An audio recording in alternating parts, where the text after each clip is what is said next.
so much.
Welcome into the DNVR Avalanche podcast presented by DraftKings Sportsbook. Use code DNVR when you sign up for a new account to get amazing odds boosts.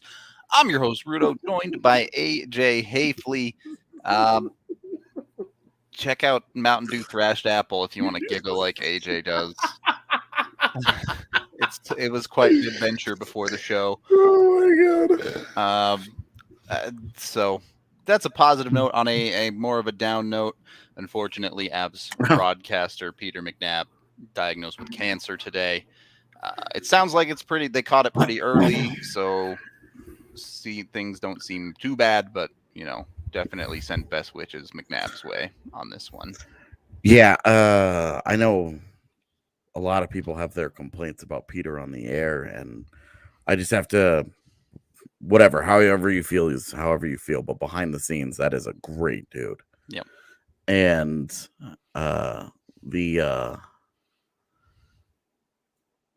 announcement today really sucked, and I'm hoping that he's going to continue working. Is super encouraging, and that we're going to continue seeing him around the rink.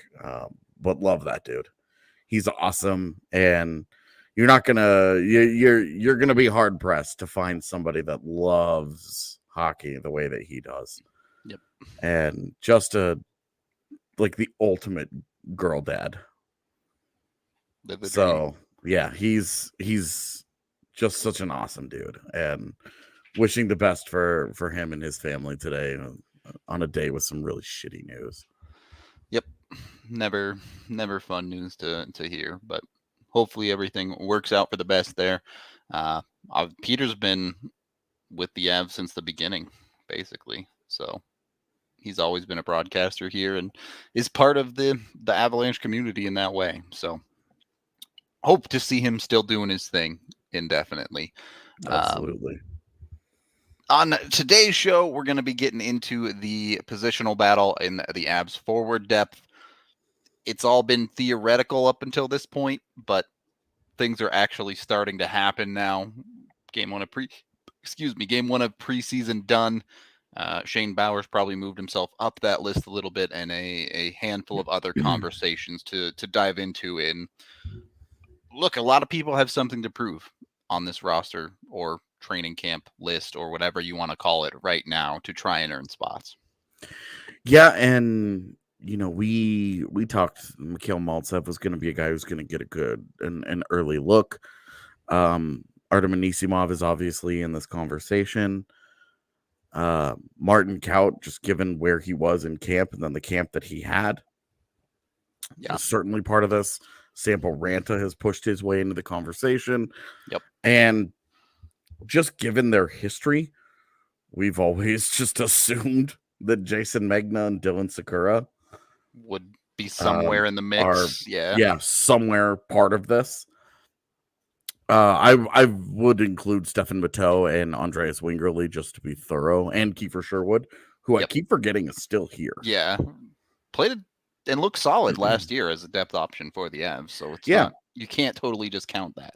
For sure. And I would say that Sherwood is probably higher up than Wingerly and Matteau. Yeah. Just familiarity wise, that that gives him a Right. little bit of an advantage. Look, But we've seen Bednar go to the well multiple times on guys like Sheldon Dries once they've looked good in the yeah, NHL with the team. So don't be surprised if you see Sherwood at some point this year. and it was with the guy like Dries, it was interesting because it was like every time that you thought they were done, like Jared There'd be Bednar, another one. yeah, would have his notebook style, "I just can't quit you" kind of moment. Okay. And, in the rain, like welcoming him back to the Avalanche facility from Loveland. Yeah. He's standing outside. Is he And flexing in the rain though? I mean, let's be real. He's always flexing now because he's just jacked. He's just so ripped that Yeah, standing in the rain in his skin tight shirt and his Yeah. muscles are just bulging. exactly. He's always flexing. Okay. The same way that The Rock is always smoldering in the Jumanji movies. Yep. Yep. All right. So, yeah. So there's a lot of options, realistically. Some of those are in contention for a roster spot in the more immediate than others, though. Like you mentioned, realistically, when you look at the Wingerleys, probably the Mateaus of the world, will they get games? Yeah, there's a decent chance they will. Will it Totally. be before injuries? Pretty unlikely. That's where I think this conversation is kind of amusing because it's like we felt like the 12 were probably pretty locked in. I would say now it's 11 pretty locked in, just how things have gone so far. Yep. With really only that spot that we had with Maltsev. Being the one where we're open to somebody else taking it. But of course, we're one preseason game in. Yeah. And there are 5 to go. So obviously, this will not be the last time this conversation gets had. Yes, there will be more clarity over the next week and a half or so, I would think. And I just think, with the way that, like, I expressed that I didn't love what Bowers did last night, but he did a lot of good things. And it was when you start to go back, when you get away from the game and you look at it the next day, you start to think there's a lot of good things that happened there. They weren't maybe big things, but a lot of good things. And, like screening the goalie and a nice defensive play here and a nice back check there, like things classic Bowers, right? Like things that scream effective fourth line player, right? Yeah, and like high IQ guy, high IQ, high effort guy. Great combination. Great combination. And so like with Bowers, it's like, okay, well, Bednar talked him up after the game, and then during his media availability today, once again, Shane Bowers, he looks a lot better. He looks much improved. He looks like a guy. Hey, and look, this isn't the first time he's like Shane Bowers in a preseason. Yeah, true. But it is, I would say, the first time that Colorado's depth has felt this wide open. Yeah. This undecided, unclear. Yeah, undecided is the word. Yeah. Yeah.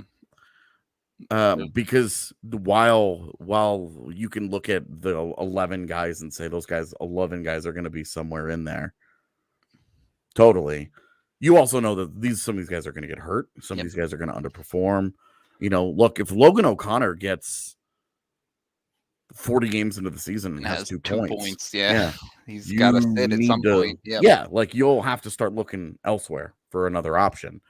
And then maybe that 3-year extension starts to look a little different, but not really, because you can just bury the money. Yeah, exactly. But anyway, that's where I think, Bowers, and since Bowers played last night, no Kaut, no Maltsev, no Ranta, Bowers and Megna and Anisimov, all those guys got into the lineup last night. So they got first crack. And I would say of those 3, it was probably Bowers, Megna, then Anisimov. You don't want to say it's over until Anisimov is officially cut, but it's really hard to see how he finds his way to a roster spot, let alone even like a 14th forward call-up type of situation. Yeah. So is he officially out of the mix? No. Is it looking like he's particularly relevant? Also, no. Yeah.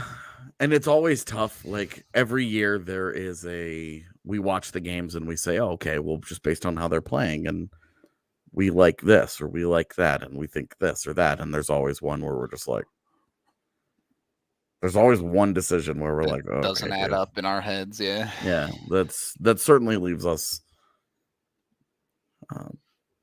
Scratching our just heads. on a different page, like Sure. of a differing opinion is how I Yep. would like to put that. But I am curious because you look at the lineup last night. How many of these guys did not get shot? I mean, Sakura, Wingerly, Yeah. Ranta, Kaut, Sherwood. A whole lot of dudes to look at in game 2 and 3. Yeah, Right. Maltsev, Mateau. I mean, even there's the uncertainty around Alex Newhook's role. Yeah. It's kind of He still could end up as a fourth line guy, depending on how things shake out. It's like the lurking storyline here that we aren't really giving a ton of time yet. Yep. But like if Newhook does not have a good preseason, okay, and plays his way down the lineup, I mean if you have him as a 4C or you can put him in the AHL with the Eagles to be on their top line and to do all those things, because we know that they will actually use him that way. Yeah. Because it's always every year, it's always like, oh, well, he can go to the Eagles and just play 20 minutes a night, and that's not what happens the vast majority of the time. Sure. They go to the Eagles and they end up in a middle six role, and you're just like, what's going on here? But with Newhook, he actually would be a top line guy. Would get a ton of minutes. Yeah. Would you prefer that, or would you prefer him as you like your 4C? I would prefer him as 4C without a doubt. There is no, for a player that looks ready for the NHL, there is no replacement for playing against NHL competition. I truly believe that he needs to get experience in the NHL to improve in the NHL. How long? I mean, let's say we're 2 months into the season though, and he's not pushing for a bigger role, and he's still 4C. Do you feel the same way? I mean, what is his role as 4C? Is he a 4C that's playing 11, 12 minutes a night? Is he finding time on special teams, or is he 4C that's playing 6 minutes a night and doing nothing? Let's just assume, because Helm and O'Connor are probably with him, that it's not the 6 minutes a night Gabriel Bork, Sven Andrighetto fourth line, and it's 10 minutes a night.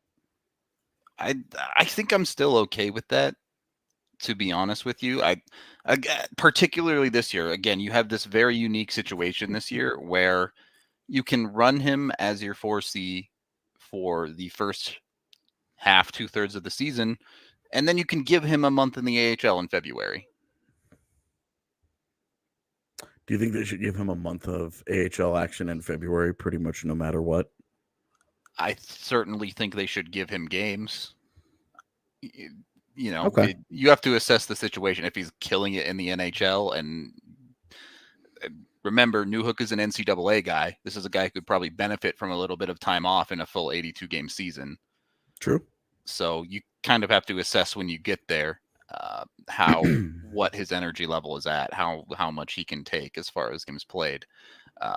If he's struggling, just do it, right? And you just put him in the AHL, get him some games down there, get his confidence back, because we know he can succeed in that league. But with the NHL being what it is this year and having the break, if he's crushing in the NHL and he doesn't want to go, you don't have to do it.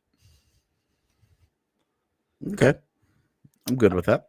So and again, this is a very much a bridge that they're going to have to cross when they get there, because Newhook could start anywhere from 2 left wing to 4C and anywhere in between. Like, he could be on the third line on the wing or at center. He could be on the fourth line on the wing or at center. So that particularly Newhook is very, very fluid in where he's going to land in the lineup. I tend to think it'll be higher, but we don't know yet. So we'll see with that one. And some of that may depend on who earns jobs deeper in the lineup. and how Newhook fits in. You mean like a just a Bowers or a Maltsev versus Right. Kaut, who doesn't play center? Exactly. Okay. So that could affect it as well.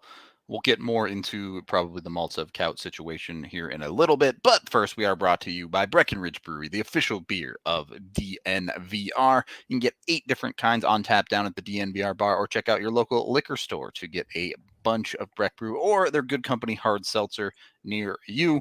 Check them out today. Highly recommend.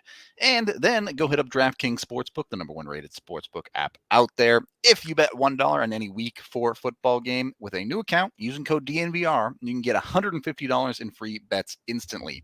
You don't even have to win the bet. You don't even have to wait for the bet to pay out. You just make the $1 bet with your new account, and they give you $150 in free bets. You do have to use the DNVR code on a new account, though, to do it, so make sure you get that. And then you can go bet on crazy, crazy stuff like I like to do. All sorts of nonsense you're capable of betting on with DraftKings Sportsbook. You can make it up as you go. I won my first cricket bet the other day, so we're expanding the book here a little bit, winning money all over the place. Hit up DraftKings Sportsbook today. Again, please use that DNVR code when you're signing up for a new account to let them know we sent you over there and get that $150 in free bets. Must be 21 or older, Colorado only. Other terms, restrictions, and conditions apply. See DraftKings.com/sportsbook for details. DraftKings is an official sports betting partner of the NFL. Of course, if you have a gambling problem, call 1-800-522-4700. When you win a ton of money from DraftKings, consider signing up for a DNVR membership, because now is a great time. If you're part of the Abs Beat, never a better time to get in on the action with us. We have a bunch of awesome content coming up leading to the season. Then, of course, we have you covered with crazy amounts of content all season long as well. Super hyped for the watch-alongs we're going to be doing. Check us out, or at least me out, opening night. I know a lot of people, especially out of town, have been asking for those. We're bringing them to you. You can watch along the game with me. So get hyped for that. Sign up for a membership, get a free shirt, get access to the DNVR lounge, get big beers at the bar, all sorts of awesome stuff there. Second period of the DNVR Avalanche podcast, presented by that DraftKings Sportsbook. AJ, does Maltsev still have the inside line to the 12th forward spot? I guess we'll call it the 12th forward spot. I think I think so. Yeah. Okay. Just because I think that's what they wanted to see, and it would be really hard for me to believe that 2 training camp practices would send him out of that spot. Yeah, and so I think it's his to lose, but it's certainly not like an iron grip. I do have I think I will say that I have a hard time envisioning Maltsev like starting in Loveland. Yeah, though. Me too. Like I could see them not necessarily 13th forward or something, maybe. Yeah, that I think I could see a lot more likely than them just being like, okay, we're removing him entirely, and we'll just see how he does with the Eagles. Yep. It's really hard to see them sending a guy they actively targeted in a trade down to the AHL unless he totally bombs in the preseason game that he gets or something. Yeah. So I would say, yeah, I think Maltsev is there, but I do think that the pressure has been ratcheted up on Maltsev to prove it. Yeah. Because there is a lot of competition behind him pushing. I mean, he has to know. He has to look around and see, okay, I'm the new guy. They don't know me as well. I mean, even you look at like McNabb has been here.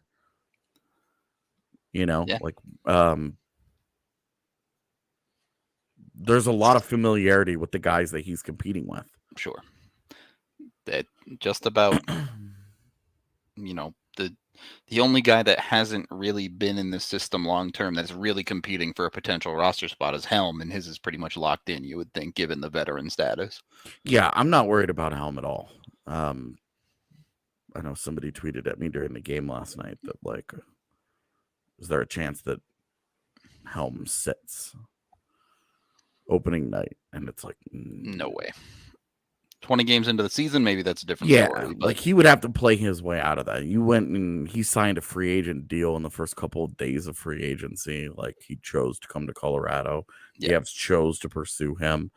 They wanted that player for that. And to be honest with you, he's a really good fit for what they need there. Yeah, I agree. And he fits into the style of the Avs like, perfectly. But I would say that we agreed last night Helm didn't look like he was any good, but he's 34 years old. In a preseason game 1. In the first preseason game. Like that. This is very much warm-up city for him. Yeah. Like this is just don't get hurt. Yep. You know, do some nice things. It's not that he geared it down to 20% or whatever. Just don't judge that. Even if he doesn't have a single good preseason game, even if it's preseason game number 6, it doesn't matter. Yep. That guy has been a good NHL player for 10 years. Yeah. In the role that he's going to play. It's not like he was, a Anisimov. Like that guy, the problem with I think Anisimov in this conversation is that he's being asked to transition into a role that's unfamiliar to him. Sure. He's going to be a much more limited role player in Colorado if he were to get a contract. He would be a much more limited guy than a guy like Helm, who's been doing this his entire career. He might have had a time where he moonlighted on a second line or played on a third line more consistently, but he's been a role player forever. Yep. And it's really easy for him to slide in and just be like, okay, I'm walking in on day 1. I know what's being asked of me. I need to kill penalties. I need to be... He's been playing this role for half a decade. Yeah. I need to be a pain in the ass and I need to skate real fast. Okay, great. These are all things that he knows how to do. Yep. Anisimov, part of his struggles, I think, is that he would have to adjust to being a guy that plays 12 shifts per game. And this is the same conversation that we've had with a guy like Maltsev. You have to understand that you have to go all out in those 12 shifts and you're not getting 20 of them. Yep. That you've got to put it all on the line. And the ones that you do get, you might only get 3 shifts in a period. You've got to go hard in all 3 of them. And at least give yourself a chance, at least put yourself in position out there to be a different kind of player, a guy that makes an impact. And you can't drift and when you look at these lineups, despite the fluidity of the Avs bottom 6, Maltsev compared to New Jersey doesn't have as much lateral movement in this lineup, right? I guess vertical movement, really. A weak forward core like New Jersey or a young forward core like New Jersey, maybe there's more opportunities where he can see himself working his way up the lineup. It's really hard to see Maltsev getting beyond the 3rd line and let alone the 4th line with this team, because the Avs are going to give opportunities to JT Comphers. They're going to give opportunities to Tyson Josts. Yeah. Guys that have been here and guys that have proven it in this organization. And this league. Yep. JT Compher needs a bounce back season, no doubt. But that's a guy that there's real expectations for. It would be really hard for any of these guys that we're having conversations about. Ranta, Kaut, Bowers, Maltsev, and Anisimov. It would be hard for any of those guys to take a JT Compher's job.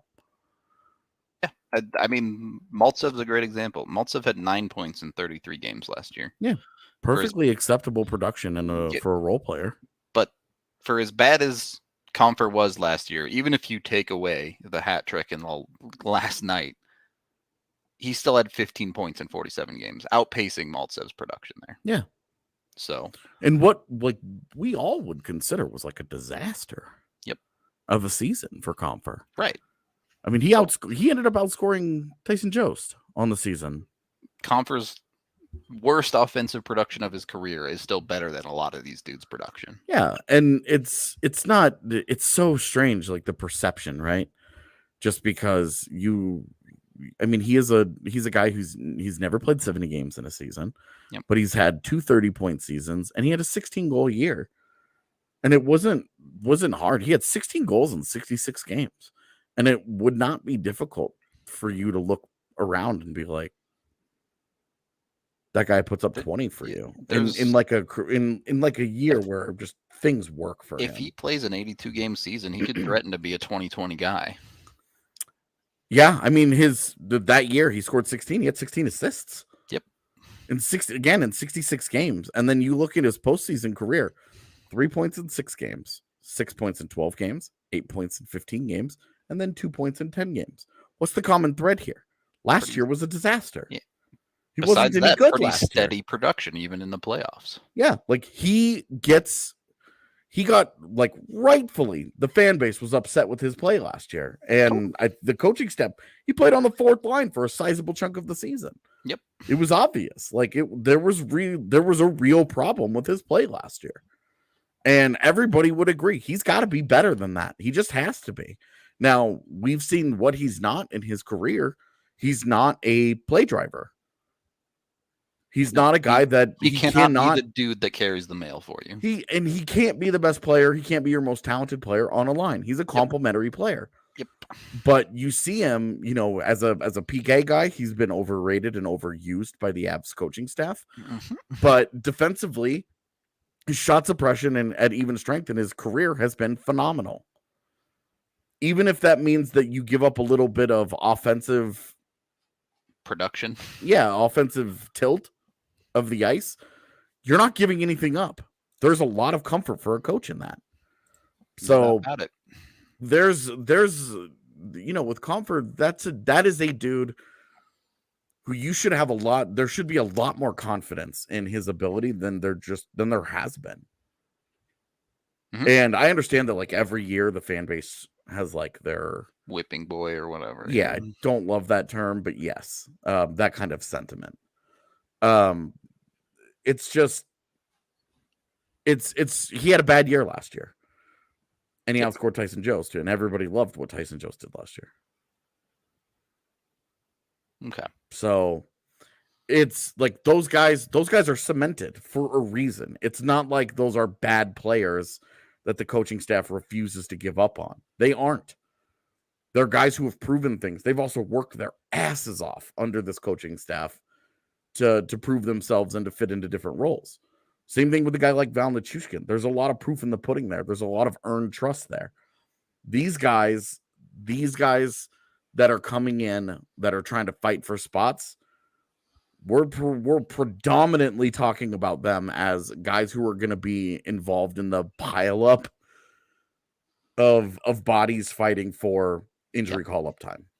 Yep. Outside of that 4C job, which is certainly in question with Maltsev and the gang.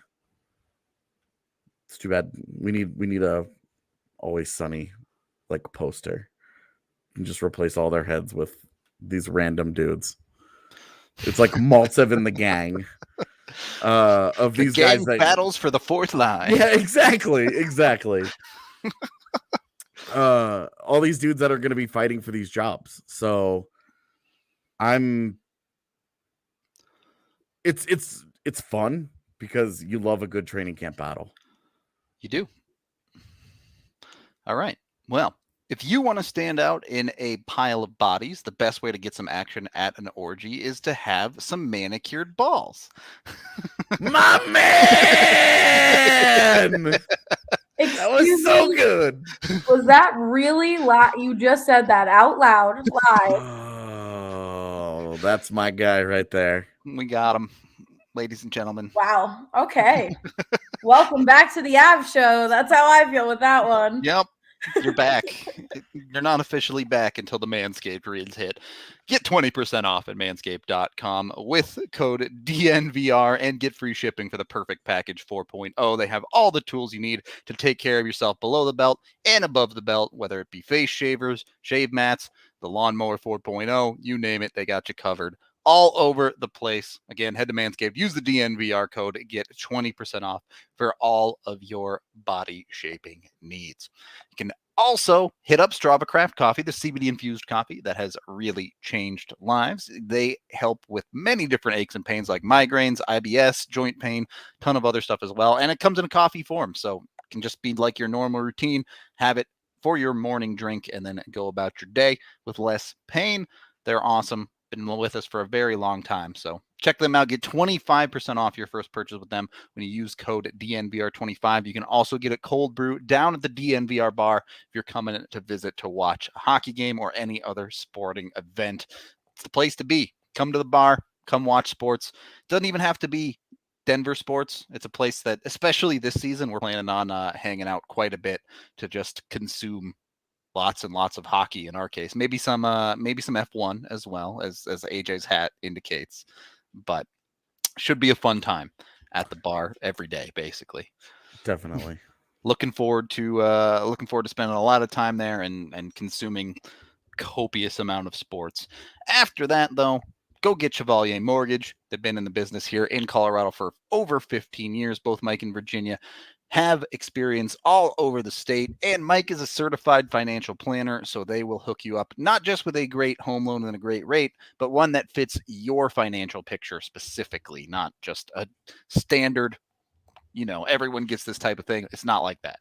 They got you hooked up. You can visit them at dnvrmortgage.com to get a free consultation and sign up for a chance to win some free DNVR merch. So check them out again, dnvrmortgage.com, or you can call Virginia directly at a number that I definitely know by heart and don't have to look up at all.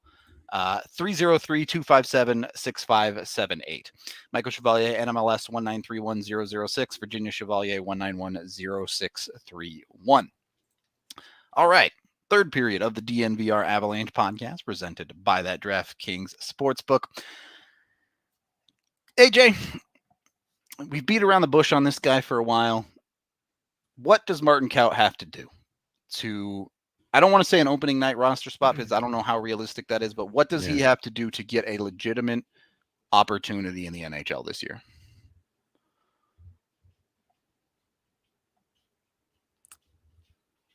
I feel like you have framed that question with a big assumption that he didn't get one last year. I wouldn't say that. I would say you can, if you want to throw the word again in there, I think that's fair. But what is it going to take for him to have a chance to earn an NHL job? That's all I want to know, because you can say he had a chance last year if you wanted, and this would be a second chance if you want to. However you want to frame it, go for it. Okay.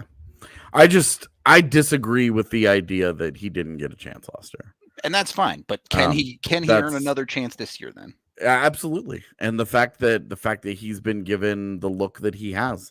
Look, some of this is and I say some of this, but a lot of this isn't a coaching staff that's all evil and is out to get these guys.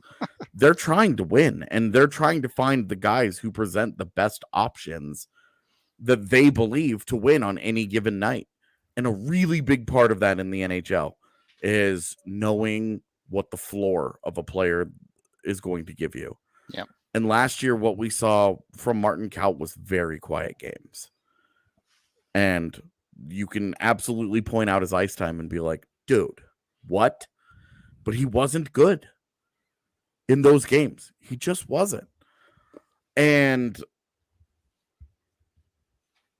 it's hard when you have that kind of experience, because, what have you done for me lately dominates our mindsets in most aspects of life. So the 9 games that he played 2 years ago, a lifetime feel ago. Like a decade, yeah. A lifetime ago. But those 9 games, you also, you look at him, and hey, he was good. 6 of those games, he was a quality player for you. 3 of those games, he disappeared. Yep. But they were good enough that they said, we want to keep the CLC. This is important. I'm assuming dog cam is on the way. Maybe.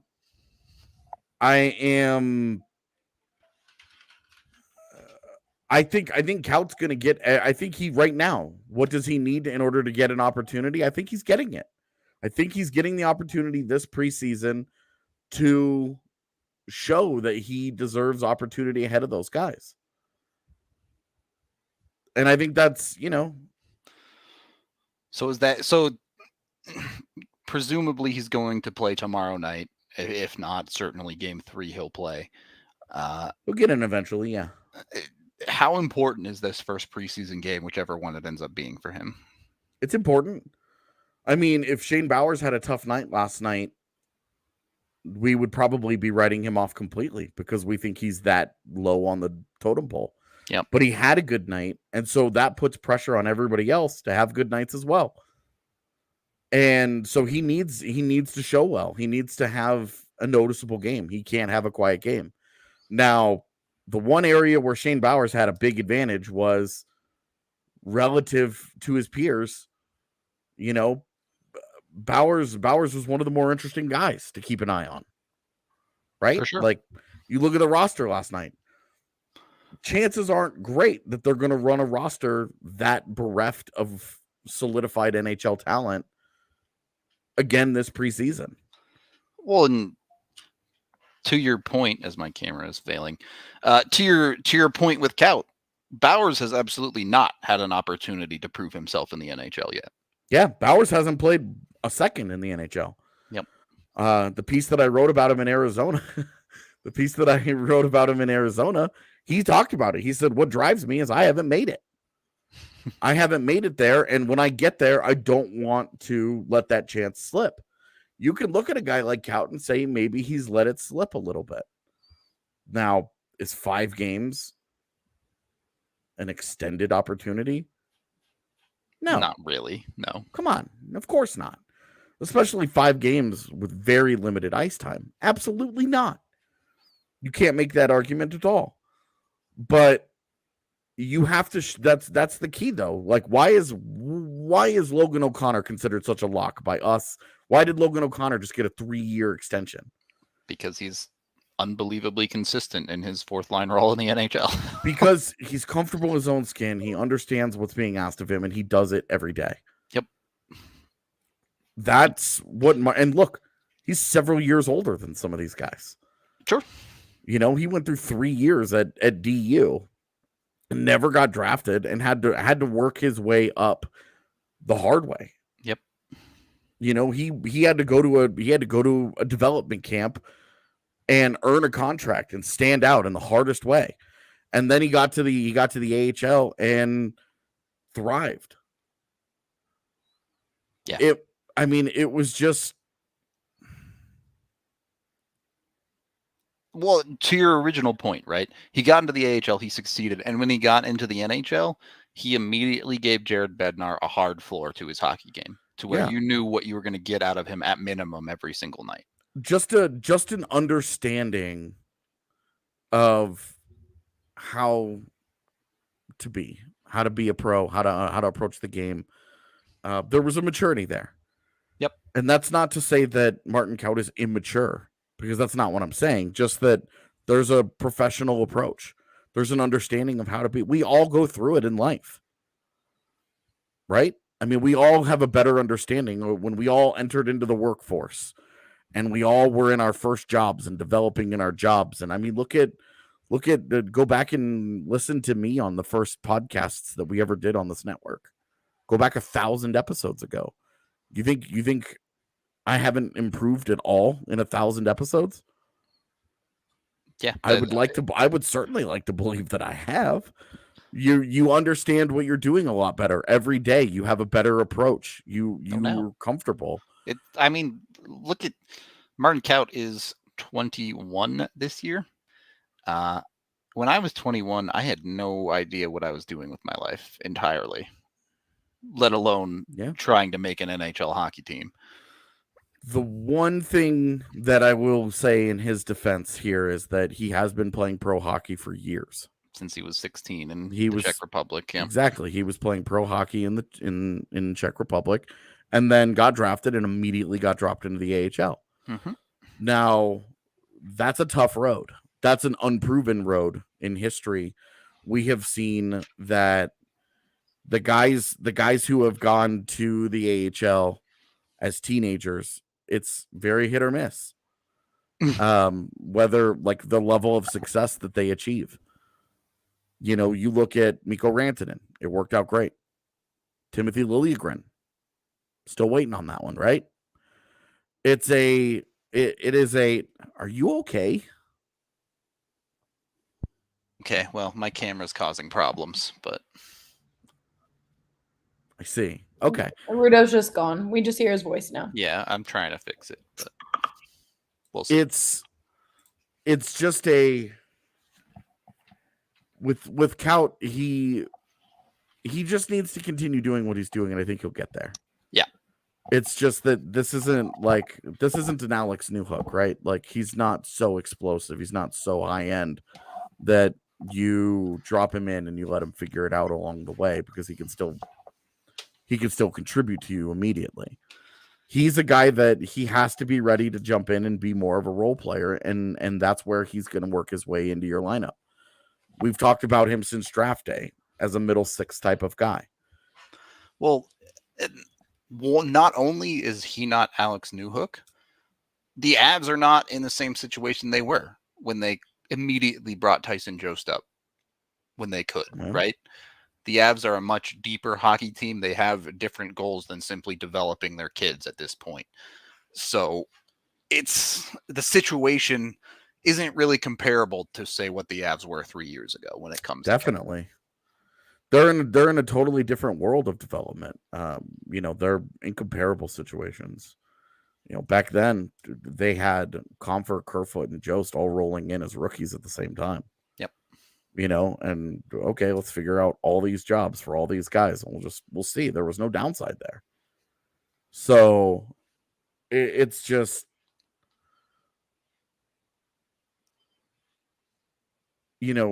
now these guys have to understand. There needs to be an understanding from the organization. And this is an area where I think the organization could do a little bit better, is in communicating and saying, hey, this is kind of what our expectations are for you. Yeah. And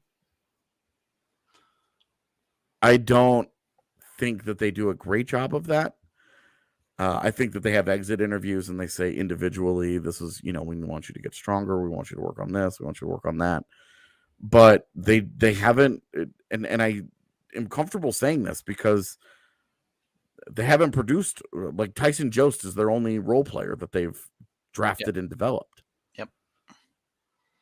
And that was a 10th overall pick. Like, he got 3 years of leash given to him. That these guys, like Martin Kaut, 5 games.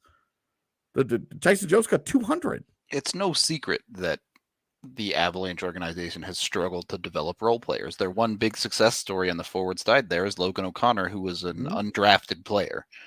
Yeah, and they got and look, like, when they signed him, I was like, this guy's going to the ECHL. Yep. He was a 20-point player in college. For him to roll into the AHL and double his production was not something, like, it's really rare. Well, I cannot stress enough how, like, what happened with Ty Lewis is a much more common undrafted guy. Undrafted type of career path, where he has a huge 19-year-old season, gets a contract, puts up massive numbers in the CHL, and then rolls into pro hockey, and you don't hear from him again. Tries to carve out an AHL career for himself, basically. Yeah. But and what's tough about this conversation for me is what we have seen success with for the Avs is players like Ryan Graves, who did not look great in the AHL, but they had him targeted for at the time, bottom pairing role in the NHL, and he got into that and it worked. We saw the success with Logan O'Connor because he was producing in the AHL, but take someone like Shane Bowers. You're not expecting him to be close to a point per game player in the AHL, are you? No. You can't. It's not fair to ask that guy to be somebody that he's not. Right. And then roll up and be like, okay, now we need you to go back. We need you to be a big point producer. And now we need you to go back to being a role player. Yeah.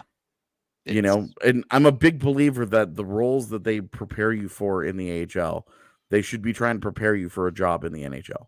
Yeah.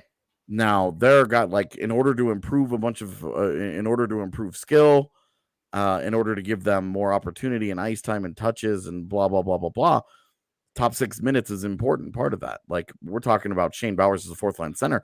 That doesn't mean I'm saying Shane Bowers should be a 4th-line center in, of course, Loveland, but he should have a more defensive-oriented type of role in the AHL that prepares him to make a straight line leap job to job.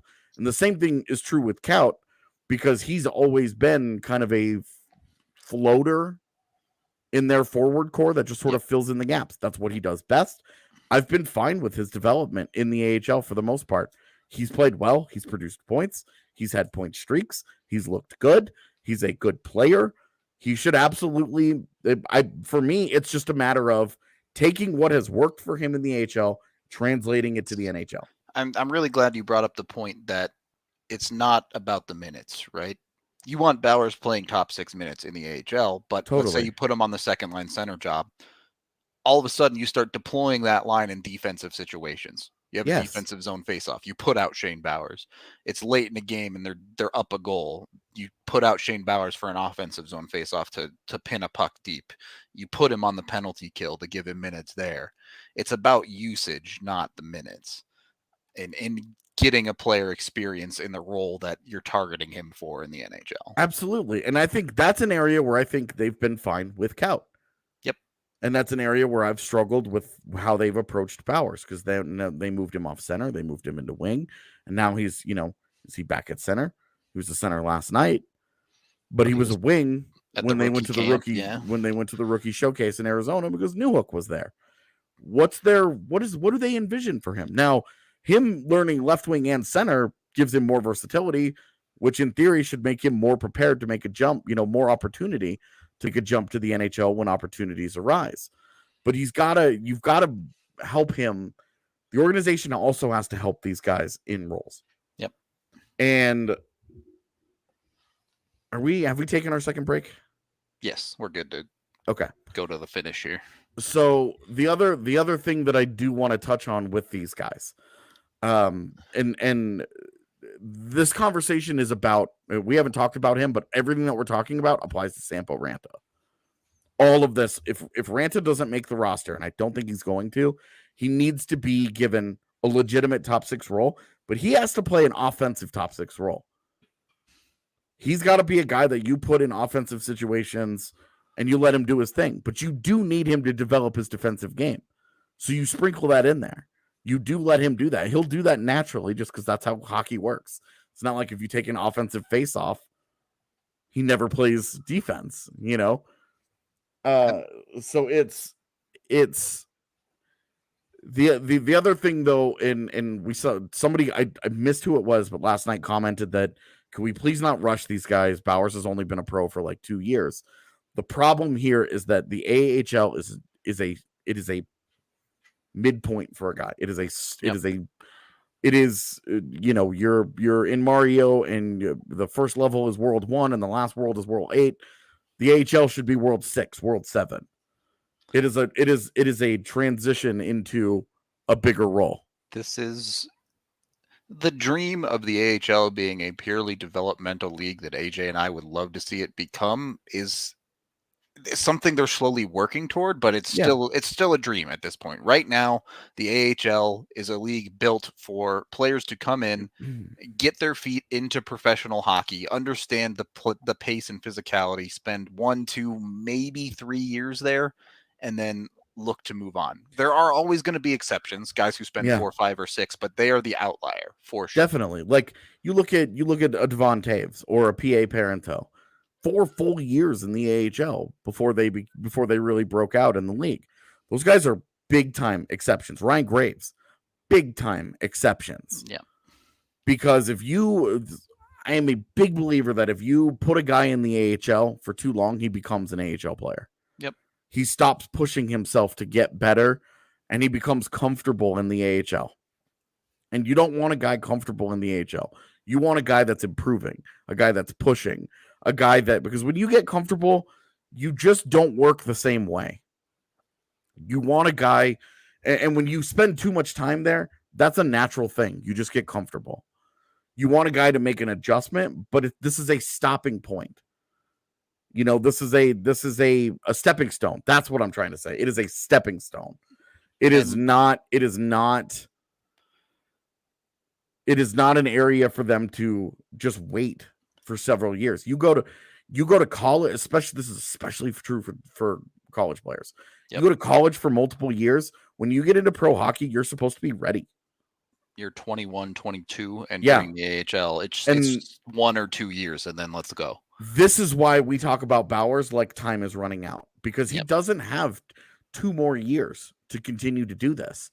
When you run out of waiver eligibility, and I think this is the last year that Bowers has it, Correct. the entire league has a shot at getting that guy on waivers. And if he's any good, they pick him up. And if he's not, then they don't. And you end up with AJ Greer. You end up with AHL players.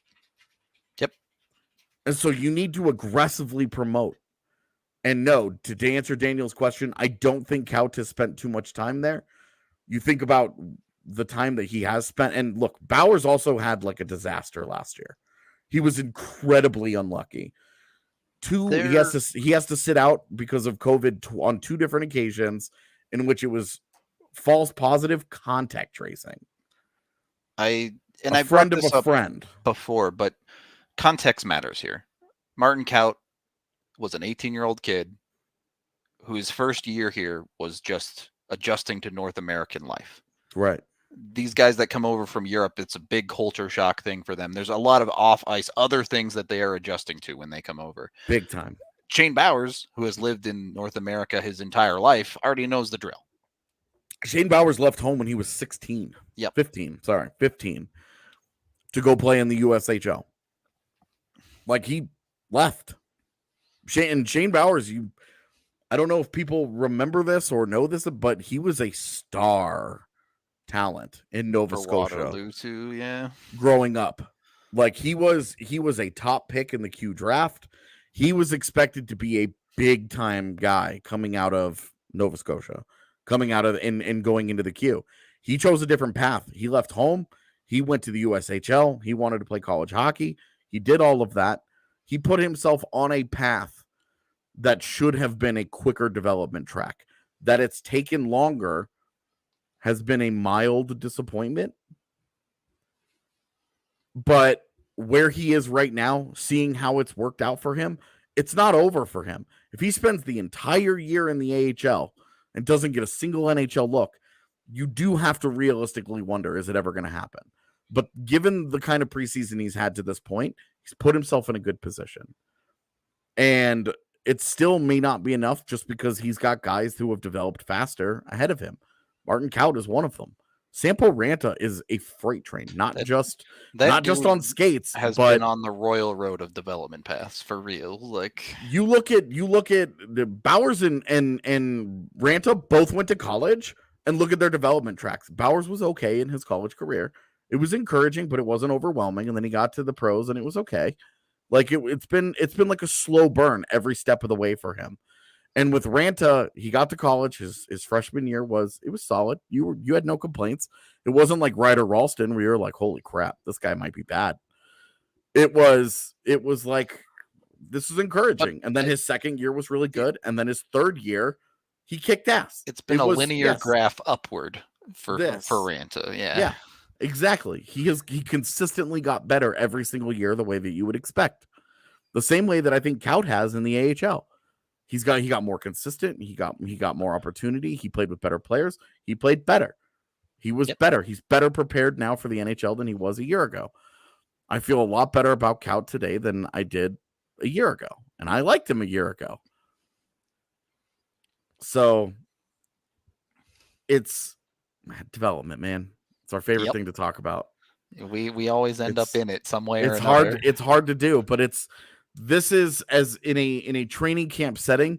This is where all of that development has to pay off. It has to mean something. It has to be them translating. It's like the organization and the staff and all this work that that has gone into these guys in their careers. This is when they have to prove that it's been meaningful. I think you can't say it any better than Bednar did about Martin Kaut. This training camp, he says, the game is starting to slow down for Kaut. He's starting to play at the pace of an NHL player. And that's what all the development is working toward. Yep. The skills of the player are going to be what they're going to be. Look, they'll work on things. Things will improve as they go on. But you have to be able to play the game at an NHL level in almost every category, right? It doesn't matter if you are the greatest shooter in the world. If you can't skate, you're not going to make it. Unless you can skate to the floor level of an NHL player. Yeah. I mean, my favorite example of this is Ryan O'Reilly, Yep. who would have been a mid-first round pick, if not higher, had he been able to skate at all in junior. Yep. But he had a bad stride, and he was not a good skater. And look at the career he's had.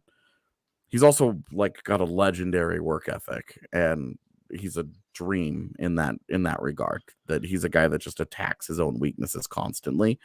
That's hard to find. Well, and that's the reality of development. Sampo Ranta, you're not asking him to become a great defender. You're asking him to be a serviceable defender. Yeah. You're asking him to work on his defensive game so that coaches are comfortable putting him on the ice. Right. And that he's not going to cost them goals every time he's out there. You know, that a coach doesn't throw him over the bench, and that sounded violent. A coach doesn't toss his line onto the bench and, yeah. All of a sudden, white knuckles it the entire time because Right. he's like, good God, I have no idea how this is going to go. That is the thing that coaches don't do. Right. They will take Jason Megna 9 times out of 10 over the rookie that might cost them defensively. Yep. So that's the reality. Is for a lot of these guys, especially the role player types, development doesn't come in leaps and bounds. It comes in little increments. So yeah. It just has felt like a really long time, but Martin Kaut was a 2018 first rounder. Yep. That's it.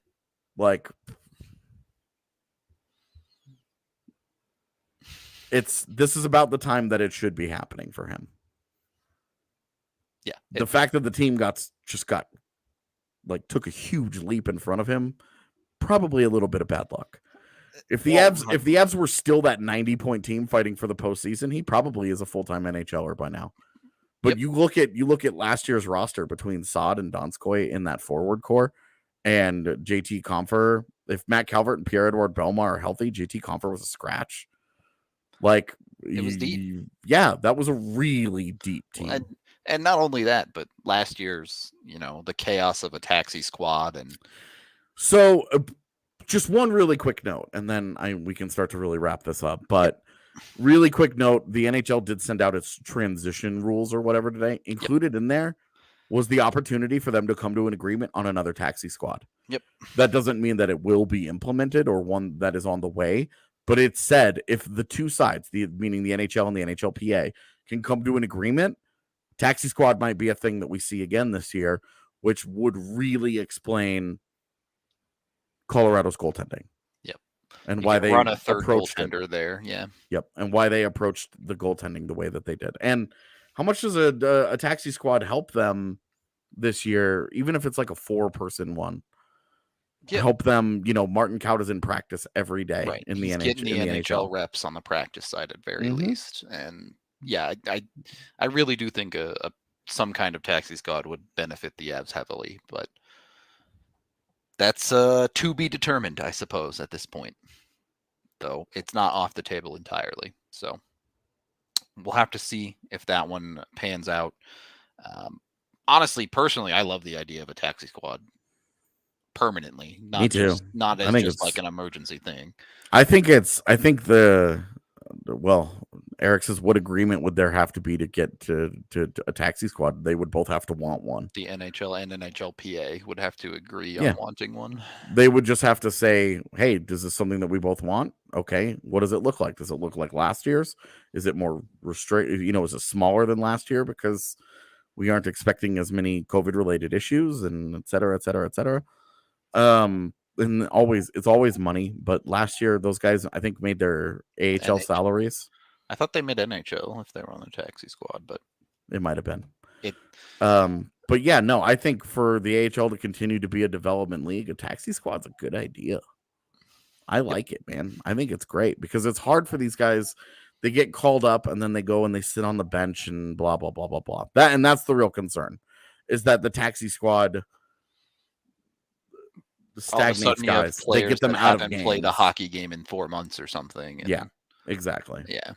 That's what you don't want, is that teams use them and rotate them, and they don't have a guy that just sits there for 3 weeks and is like, well, he's on the taxi squad. Well, That's and bad. things get really weird too, right? Because if you're up against the cap, do you run a 20-man roster with 4 dudes on the taxi squad every day? Or I mean, there's lots of ways that you could try and dance around it, but I don't think that those are. That's the as kind of impactful, yeah. Well, that's the kind of cap circumvention that doesn't bother me. The NHL has just decided is fine. Like that's one. The LTIR stuff annoys me because it's exploitative, and like you just have like guys that just aren't even part of teams. Are like Brent Seabrook got traded, yeah, specifically for this reason. Yeah, like he's in Tampa Bay now. Stuff gets weird there, but that's a conversation for another day. We're gonna get out of here on this one. Oh God, it's the thrashing apple. Love it. That thing's gonna haunt your dreams, chat. I guarantee it. It's terrifying in every way. I hope you like it. I spend time making it. Dude, I want this as a tattoo. It's just so perfect. All right. Well, go buy some Mountain Dew, apparently. We will be back tomorrow, probably with the normal podcast. As far as we know, there is no broadcast of the Avs game tomorrow night. We'll see. We'll play it by ear. We'll leave it that way. We're figuring out what to do tomorrow, depending on if we get to see the game or not. Yep. It's really hard to do a post-game pod that nobody sees. Yep. So we'll see. Either way, we'll definitely be talking to you tomorrow. So on that note, let's get this terrifying apple off of the screen, and we will talk to you guys later.